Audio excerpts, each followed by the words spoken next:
Rajkot police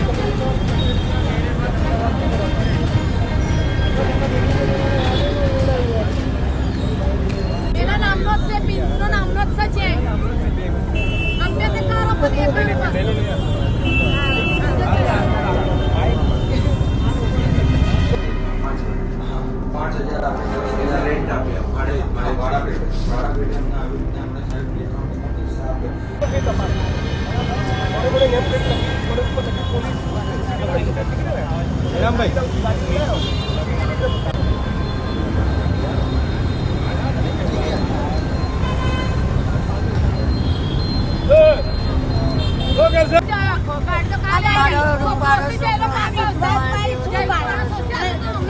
છોકરા મેકીને બાપ છોકરી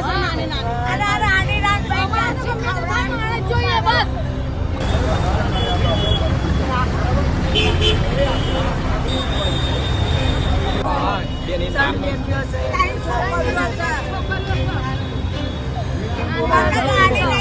છોકરો લાગ્યા સાહેબ, છોકરીઓ ના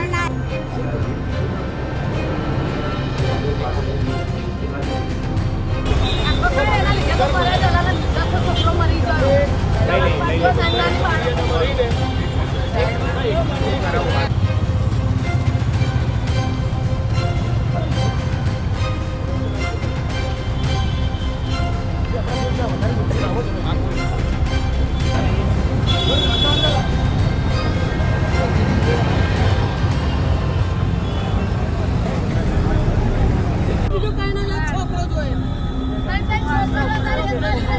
મારી જોડે આવજો, રજૂઆત કરવા બધી શક્ય એટલી તમામ મદદ તમને કરીશ. ગુનો દાખલ થઈ ગયો, ધરપકડ કરવા માટે ચેક બતાવો, ચેક બતાવો બધા પછી કરીએ. તમે બતાવો આ ગાડીને આઘાતના હિસાબે આ છોકરા તમે મારી જોડે આવો, મારે આવું નહીં તમને બાઇક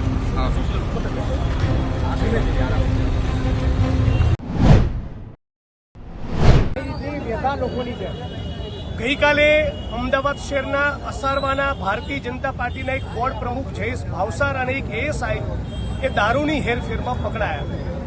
થોડા દિવસ પૂર્વે ભારતીય જનતા પાર્ટીના એક નેતાની ખનીજની લીઝમાંથી 3 શ્રમિકોના મોત થયા હતા અને એક ભારતીય જનતા પાર્ટી લોકોના ઇલીગલ કન્સ્ટ્રક્શન ગીર સોમનાથ, કોડીનાર અને રાજકોટમાં મેં પોતે જોયા છે. આજે પ્રકરણ એવું છે કે 2024ની લોકસભાની ચૂંટણીમાં ભારતીય જનતા પાર્ટીના ગાંધીનગર સ્થિત કાર્યાલય કમલમ ખાતે અમારે કેટલાક વાહનોની જરૂર છે એવું કહીને ભાજપના બક્ષીપંચ મોરચા સાથે જોડાયેલા પ્રિન્સ મિસ્ત્રી નામના એક ભારતીય જનતા પાર્ટીના કાર્યકર અને ટોડિયા સરનેમ ધરાવતા અમદાવાદ ક્રાઇમ બ્રાન્ચના એક પોલીસ કોન્સ્ટેબલ બંને એક ગુનાહિત ષડયંત્રના ભાગરૂપે 400 જેટલી 4 વ્હીલરો ગુજરાતના અમદાવાદના નાગરિકો પાસેથી એવું કહીને મેળવી કે તમે ગાડી કમલમમાં જરૂર હોય આપો, બદલામાં મહિને 35,000 રૂપિયાનું તમે ભાડું આપીશું. આજે એ વાતને મહિનાઓ થયા, 35,000માંથી 35 પૈસા ભાડું ચૂકવાતું નથી અને 400 ગાડીઓ આ ભાજપના નેતાઓ ચાઉ કરી ગયા છે. સૂત્રો પાસેથી મળેલી માહિતી મુજબ પીડિત પરિવારોના કહેવા મુજબ જે લોકોની ગાડીઓ છીનવાઈ એ લોકોની ગાડીઓનો પોલીસની નેમ પ્લેટ લગાવી અનેક અનૈતિક ગેરકાયદેસર પ્રવૃત્તિમાં જુગારની રમતો રમવા માટે, દારૂની હેરફેર માટે, ડ્રગ્સની હેરફેર માટે અને બીજા કેટલાક ગુનાહિત કૃત્યોમાં અત્યારે ઉપયોગ થઈ રહ્યો છે. આના આઘાતમાં એક વ્યક્તિનું મૃત્યુ પણ થયું. આજે એ બાબતને 13 દિવસ થયા, એક પણ આરોપીની ધરપકડ થઈ નથી. આજે પોલીસ કમિશનરની કચેરીની બહાર ગુનો દાખલ નહીં થાય ત્યાં સુધી હું બેસી જઈશ એવી ધમકી આપી એ બાદ જ ગઈકાલે મોડી રાતે માધુપુરા પોલીસ સ્ટેશને ગુનો દાખલ કર્યો છે. તો આજે અમારી માગણી છે કે અમદાવાદ અને ગુજરાતના જે નાગરિકોની આ 400 જેટલી ગાડીઓ 4 વ્હીલર કમલમના ભાજપના નેતાઓએ હડપ કરી એ તમામ ગાડી આ પીડિત પરિવારોને પરત કરવામાં આવે. આ ગાડીઓનો જે પણ લોકોએ ગેરકાયદેસર ઉપયોગ કર્યો એની ઝીણવટપૂર્વકની સીસીટીવી ફૂટેજ મેળવી તપાસ કરવામાં આવે અને પ્રિન્સ મિસ્ત્રી અને ડોડિયા અને બીજા જેટલા પણ લોકો આ ષડયંત્રમાં સામેલ હતા એ તમામ લોકોની આવતા 24-48 કલાકમાં ધરપકડ કરવામાં આવે એવી માંગણી લઈને પોલીસ કમિશનર કચેરી આવ્યા છીએ. ટૂંક સમયમાં આ આરોપીઓની ધરપકડ નહીં થઈ તો માધુપુરા પોલીસ સ્ટેશન અથવા ક્રાઇમ બ્રાન્ચ અમદાવાદની ઓફિસની બહાર અમે પલાઠી વાળીને બેસી જવાના છીએ.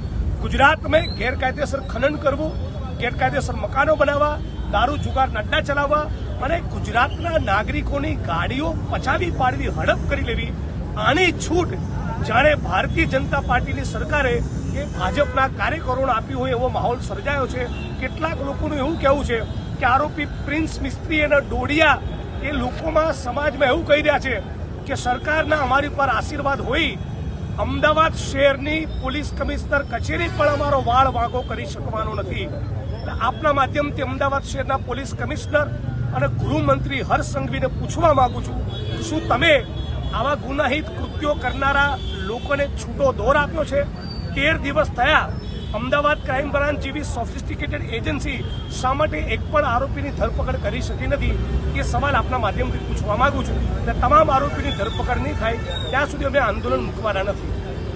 ક્રાઇમ બ્રાન્ચમાં બી ગુનો દાખલ થયો છે પ્રિન્સની સામે ગઈકાલે રાત્રે, એ અલગ છે કે ગઈકાલે માધુપુરા પોલીસ સ્ટેશન સાથે મારે આજે વાત થઈ. ગઈકાલે મીડિયાના મિત્રોને આપેલા મેસેજ બાદ મોડી રાતે ગુનો નોંધાયો છે.